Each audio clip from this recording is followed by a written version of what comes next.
வணக்கம். இது நியூஸ் ஃபர்ஸ்டின் மதிய நேர பிரதான செய்தி. உங்களோடு இணைந்து கொள்ளும் நான் டில்ஷாட் தேவதாசன். முதலில் தலைப்புச் செய்திகள். உலக வாழ் இந்துக்கள் தைத் திருநாளை கொண்டாடி வருகின்றனர். மும்மொழிகளில் தேசிய அடையாள அட்டை விநியோகிப்பதற்கு நடவடிக்கை. இந்தியாவின் மேற்கு மாநிலமான மகாராஷ்டிராவில் இடம்பெற்ற விபத்தில் 11 பேர் பலி. விரிவான செய்தி. உழவர் திருநாளாம் தைத் திருநாளை முன்னிட்டு MTV MBC ஊடக வலையமைப்பின் நியூஸ் ஃபர்ஸ்ட் ஏற்பாடு செய்திருந்த தைப்பொங்கல் நிகழ்வு இன்று காலை நடைபெற்றது. MTV MBC ஊடக வலையமைப்பின் தலைமையகத்தில் இந்த பொங்கல் நிகழ்வு நடைபெற்றது.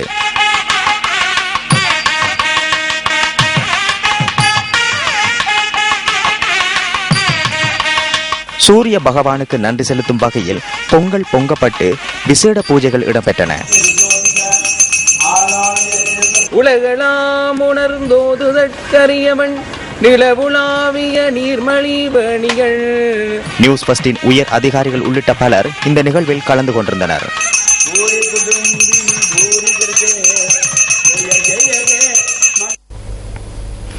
அடுத்த மாதம் முதல் மும்மொழிகளில் தேசிய அடையாள அட்டையை விநியோகிப்பதற்கு ஆட்பதிவு திணைக்களம் நடவடிக்கை எடுத்துள்ளது. அச்சிடப்பட்டு வெளியிடப்படும் தேசிய அடையாள அட்டையானது மும்மொழிகளில் விநியோகிக்கப்படும் என திணைக்களத்தின் ஆணையாளர் நாயகம் RMS சரத்குமார கூறினார். கணினி மயப்படுத்தப்பட்ட புதிய முறைக்கமைய இந்த நடவடிக்கை எடுக்கப்பட உள்ளதாக அவர் சுட்டிக்காட்டினார். அத்துடன் 2016 ஆண்டளவில் தொழில்நுட்ப வசதிகளுடன் கூடிய அடையாள அட்டையை விநியோகிக்க எதிர்பார்த்துள்ளதாகவும் ஆட்பதிவு திணைக்களம் தெரிவிக்கின்றது. இதற்கான முதற்கட்ட பணிகள் ஏற்கனவே ஆரம்பிக்கப்பட்டுள்ளதாக திணைக்களத்தின் ஆணையாளர் நாயகம் RMS சரத்குமார மேலும் குறிப்பிட்டார். ஒரு தொகை வல்லப்பட்டையுடன் வெளிநாட்டவர்கள் 4 உள்ளிட்ட 5 சந்தேக நபர்கள் களவானையில் கைது செய்யப்பட்டுள்ளனர். தமக்கு கிடைத்த தகவலுக்கு அமைய களவானையில் 2 கார்களை சோதனைக்குட்படுத்திய போது இந்த சந்தேக நபர்கள் கைது செய்யப்பட்டதாக போலீசார் குறிப்பிட்டனர். சந்தேக நபர்களிடமிருந்து 12 கிலோகிராமுக்கும் அதிகமான வல்லப்பட்டை செடிகள் கைப்பற்றப்பட்டுள்ளது. கைது செய்யப்பட்ட சந்தேக நபர்களில் 3 சீன பிரஜைகளும் மலேசிய பிரஜை ஒருவரும் அடங்குவதாகவும் போலீசார் தெரிவிக்கின்றனர். கைது செய்யப்பட்டுள்ளவர்களுக்கு எதிராக சட்ட நடவடிக்கை எடுக்கப்பட உள்ளது. இந்த வருடம் அமல்படுத்தப்படவுள்ள வரி திருத்தத்துக்கு அமைய வரி எல்லைகளை மீறும் நபர்கள் மற்றும் நிறுவனங்களை கண்டறிவதற்கு துறைசார் ஆய்வுகளை முன்னெடுப்பதற்கு உள்நாட்டு இறைவரி திணைக்களம் நடவடிக்கை எடுத்துள்ளது.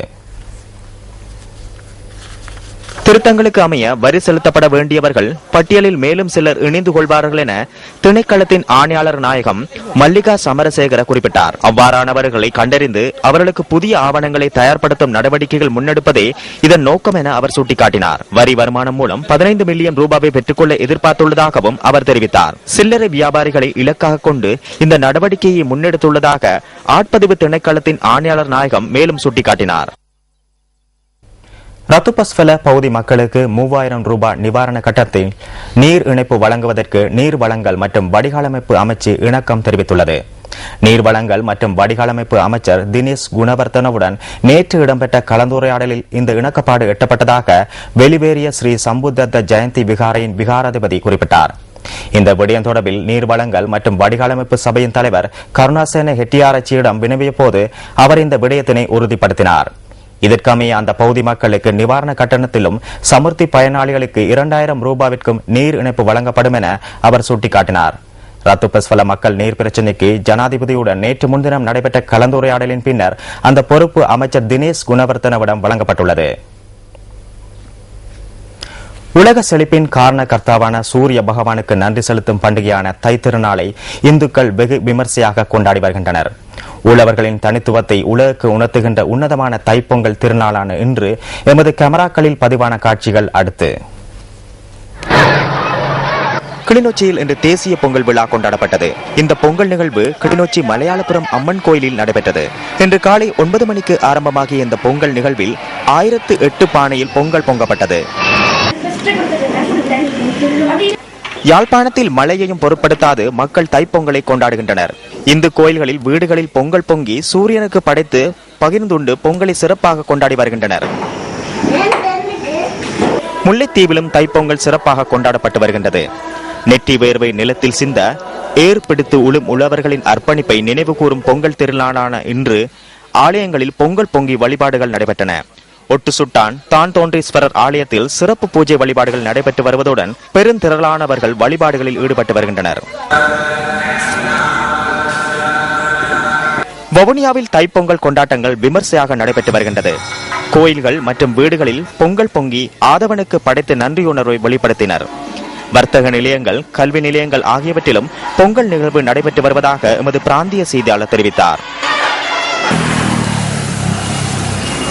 இதேவேளை மட்டக்களப்பு மாவட்டத்தின் எருவில் அரசடி பிள்ளையார் ஆலயம், எருவில் புலியடி பிள்ளையார் ஆலயம், பெரியதீவு காளி கோயில், களுவாஞ்சிக்குடி மாணிக்க பிள்ளையார், கழுதாவளி பிள்ளையார் ஆலயம், களுவாஞ்சிக்குடி விஷ்ணு ஆலயம் மற்றும் களுவாஞ்சிக்குடி வம்மிடி பிள்ளையார் ஆலயம் என்பவற்றில் அதிகளவான பக்தர்கள் பூஜை வழிபாடுகளில் கலந்து கொண்டிருந்தனர். ஏறாவூர் பகுதியில் தைப்பொங்கல் சிறப்பாக கொண்டாடப்பட்டு வருகின்றது. ஏறாவூர் ஸ்ரீ வீரகத்தி விநாயகர் ஆலயம் மற்றும் மயிலாம்பள்ளி ஸ்ரீ காமாட்சி அம்பாள் ஆலயத்திலும் விசேட பூஜை வழிபாடுகளில் ஈடுபட்டுள்ளனர். திருகோணமலையில் தை திருநாள் கொண்டாட்டங்கள் களை கட்டியுள்ளது. கோயில்கள், வீடுகளில் பொங்கல் பொங்கி உழவர் திருநாள் கொண்டாடப்பட்டு வருகின்றது. திருகோணமலையில் எழுந்தருளி அருள்பாலித்துக் கொண்டிருக்கும் திருக்கோணேஸ்வரர் ஆலயத்தில் தை திருநாள் விசேட பூஜைகள் நடைபெற்று வருகின்றது. மலையகத்தில் வாழ் இந்து மக்கள் சிறப்பாக பொங்கலை கொண்டாடி வருகின்றனர். ஆலயங்களில் தைத்திருநாள் சிறப்பு பூஜை வழிபாடுகள் நடைபெற்று வருகின்றது. ஹேட்டன் மாணிக்க பிள்ளையார் ஆலயத்தில் மக்கள் வழிபாடுகளில் ஈடுபட்டு வருகின்றனர். கோயில்கள் மற்றும் வீடுகளில் பொங்கல் பொங்கி கதிரவனுக்கு நன்றி செலுத்தினர்.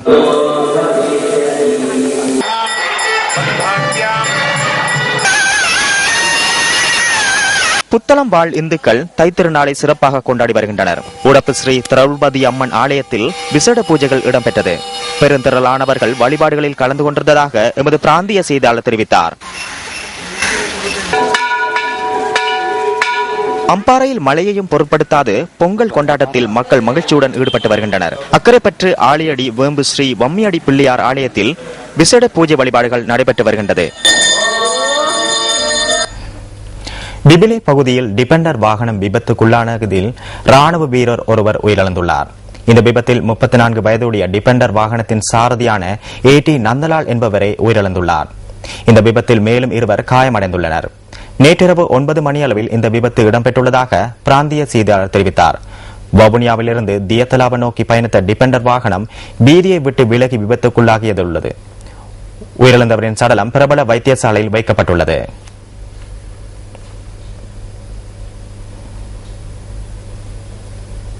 இந்திய கடற்பரப்புக்குள் அத்துமீறி பிரவேசித்தமைக்காக கைதாகி தடுத்து வைக்கப்பட்டுள்ள 212 இலங்கை மீனவர்களை விடுவிப்பதற்கு நடவடிக்கை எடுக்கப்பட்டுள்ளது.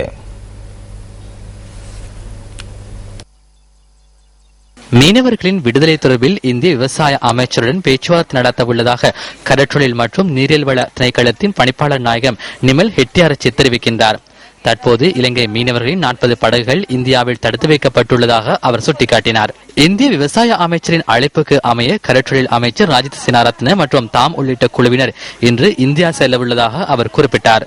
இதேவேளை இந்தியாவில் தடுத்து வைக்கப்பட்டுள்ள 20 இலங்கை மீனவர்கள் நேற்றைய தினம் விடுதலை செய்யப்பட்டிருந்தனர். எவ்வாறாயினும் அவர்களின் படகுகள் இதுவரை விடுவிக்கப்படவில்லை என சென்னையில் உள்ள இலங்கை பிரதி உயர்ஸ்தானிகர் AS கான் நியூஸ் வெஸ்டுக்கு தெரிவித்தார். விடுதலை செய்யப்பட்ட மீனவர்களை நாட்டுக்கு அழைத்து வருவது தொடர்பில் கலந்துரையாடப்படுவதாக அவர் கூறினார். தமிழக மீனவர்கள் நேற்றைய தினம் தம்மை சந்தித்து மகஜர் ஒன்றை கையளித்துள்ளதாகவும் சென்னையில் உள்ள இலங்கை பிரதி உயர்ஸ்தானிகர் தெரிவித்தார். இதேவேளை இலங்கையில் தடுத்து வைக்கப்பட்டிருந்த 20 இந்திய மீனவர்களும் நேற்றைய தினம் விடுவிக்கப்பட்டிருந்தனர். யாழ் மெல்லாகம் நீதவான் நீதிமன்றத்தில் ஆஜர்படுத்தப்பட்ட பின்னர் அவர்கள் விடுதலை செய்யப்பட்டதாக யாழ்ப்பாணத்தில் உள்ள இந்திய பிரதி உயர்ஸ்தானிகர் வி மகாலிங்கம் கூறினார். இத்துடன் நியூஸ் ஃபர்ஸ்டின் மதிய நேர பிரதான செய்தி நிறைவு பெறுகின்றது. நியூஸ் ஃபர்ஸ்டின் மணித்தியால செய்தியை 2:25க்கு எதிர்பாருங்கள். வணக்கம்.